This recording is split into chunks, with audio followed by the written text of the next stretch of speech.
அறியாது எந்த சோர்வடைந்த போது ஒரு துணையா வந்த மொழி நீ.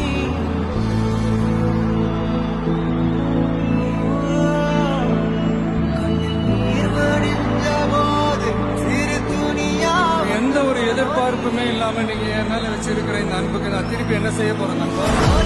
நம்பிக்கை உண்டு இந்த உலகம் சொன்னத நீ. அந்த கதையை மீற அவதரிச்சு வந்த நேசம் நீ. மக்கள் மனசால வந்து பிறந்த தமிழ் மகன் நீ. நீதானே யாருக்கெல்லாமே என் செல்ல மகனே. கண்ணே மணியே கண்ணிமாயே என் கைக்குள்ள மலர்ந்தவனே. எந்த நெஞ்சில் குடியிருக்கும் நான் இராத என்